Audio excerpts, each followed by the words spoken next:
Ramirez and Jose Ramirez, because they got their own system with their own. They came to me already with their own conditioning coach, their own person that gives them the vitamins. For at least 4 or 5 years, I've been getting supplies, for all my fighters from Victor Conte.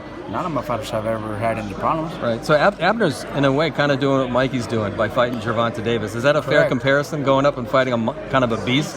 Pretty fair. I think, these guys, those, same thing, like I said about Mikey. Abner, I told Abner after his last fight, I said, look, Abner, you're still a big name, you're still a big draw.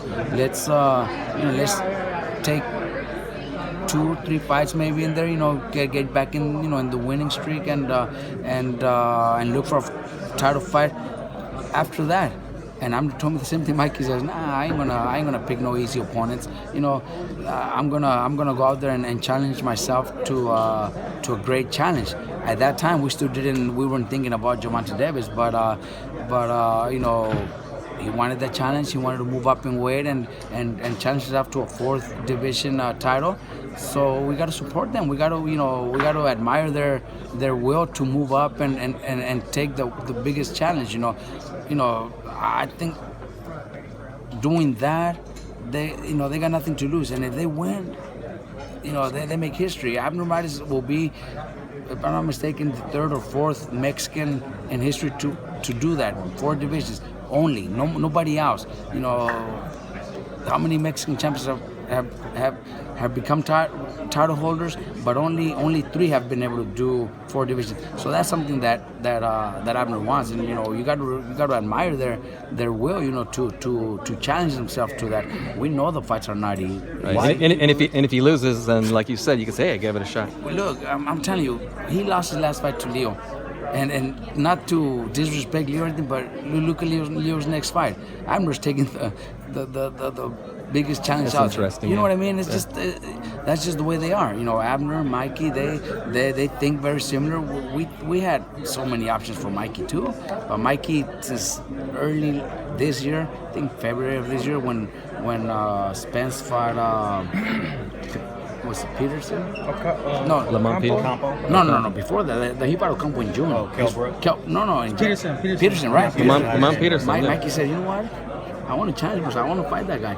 And since then, nobody's changed his mind. We tried. There's so many. He's champion at 135. He was champion at 142. We could have, had so many. We had so many options. But he just said, no, that's what I said, and I'll go for it. Is Abner, was he comfortable at 26? Could he have stayed at 26? He's good at 26. Abner's good. Yeah. No problem making 126. It's just a challenge for him. He just wants to, try that 4th division and, and accomplish something that, very few think he could do, and only 3 Mexicans have ever done it. Do you think one reason also might be that he's getting older now? Is there some maybe more urgency in his career to do as much as he can while he still can?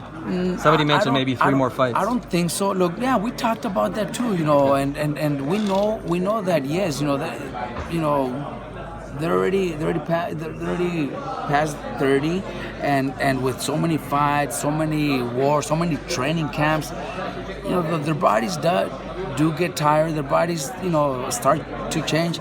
But Abner could have done 2 to 3 fights with lesser opponents and still make good money. These guys get paid really well. It's not like he's gonna go fight for $10,000. These guys get paid a lot.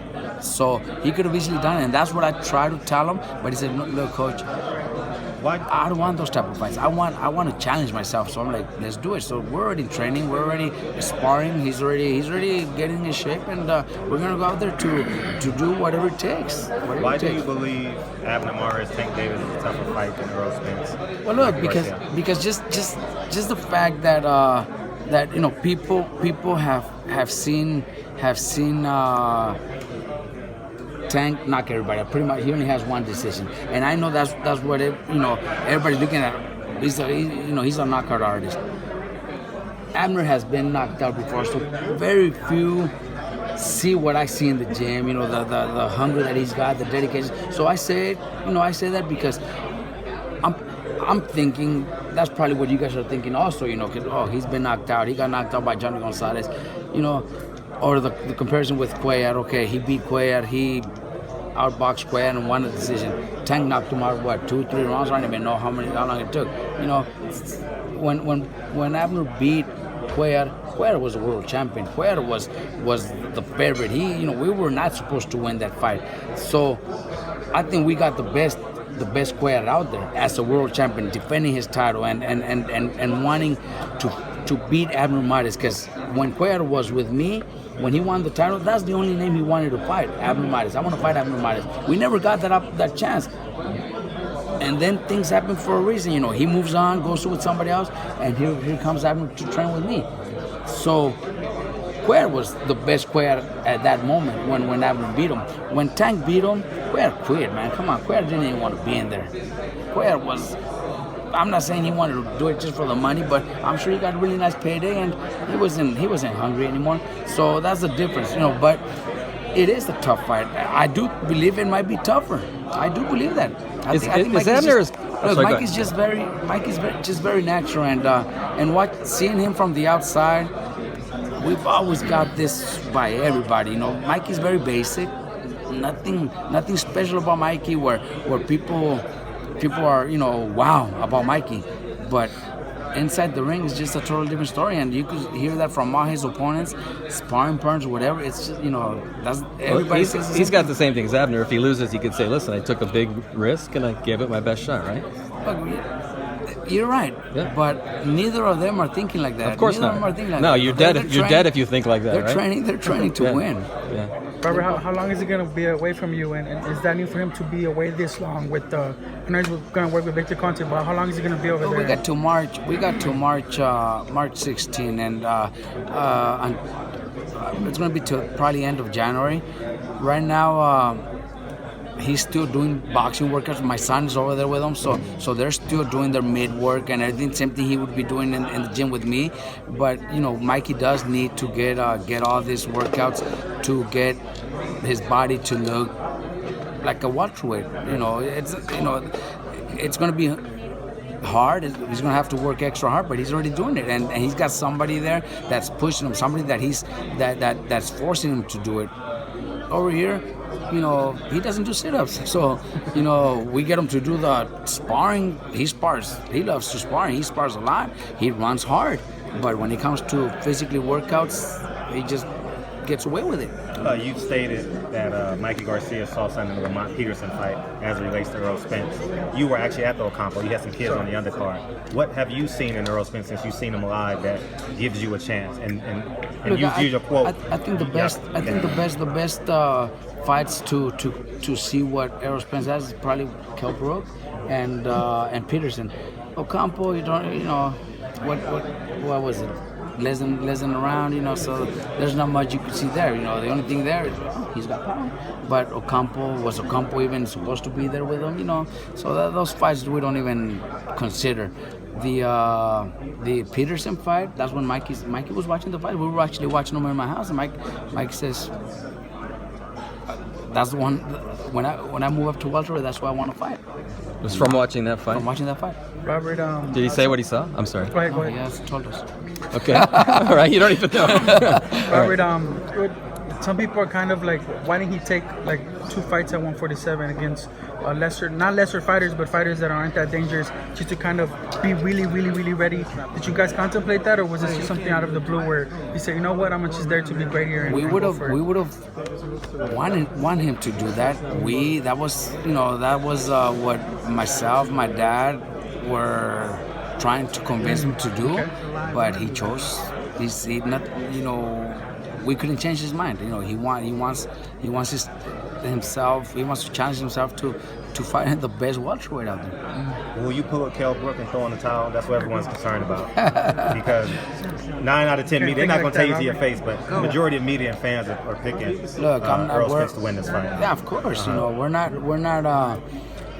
even thinking about that. But I am a experienced boxing trainer, and I've done it before. I think if with any of my fighters, not just Mikey because he's my brother, but any of my fighters, if I see that one of my fighter is getting hurt and he's not, and and there's no chance of him winning the fight, then of course I'm gonna stop my fight. I've done it before. It's not something new. And any experienced trainer should do stuff like that for his fighter. I'm not trying to say that's what we're looking at. That's the plan for Mikey's fight. 'Cause we're planning on winning, and that's one thing we're training for. We're training to win, but any of my fighters gets hurt and has no chance, then of course I'm gonna stop the fight. I also noticed I booked all my plane tickets over the holidays, and I realized you're in like 3 of my main events. Can you speak to the work ethic that you got to put in? You got Abner, you got Josecito. I'll be in New York, and I'll be in Dallas for. Look, I have Josecito Josecito fighting January 26th, and then I have Abner February 9th. February 10th, I have Jose Ramirez fighting, defending his title. Then I have Licona fighting, I think, February 16th, and then Mikey March 16th. I have a solid team, man.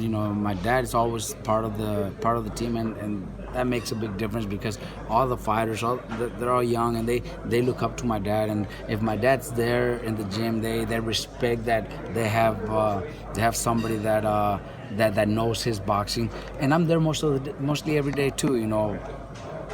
We got up at 8 in the morning to do a workout. I just got back. I'm here right now, and I already did a workout with Jose Ramirez. I didn't tell Jose you're gonna train on your own. So my dad or my son's gonna. I was still there in the morning to train him. So I'm there almost every day. If the fights are on a Saturday, then I'll fly out Friday night. Saturday morning, I'm there every day. So my fighters are always getting the training. I start at 10 in the morning with a group, 12 another group, 2 o'clock another group, 4 o'clock another group, and if I need an extra group, the 6 o'clock is going to be an extra work, an extra group. I'm at the gym all day. Huh? All while being married. Yeah. 25 years. Robert, 25 years. Robert, you mentioned Josecito. Do you think he's being written off here unfairly? I think so. But look, I think Josecito's probably the one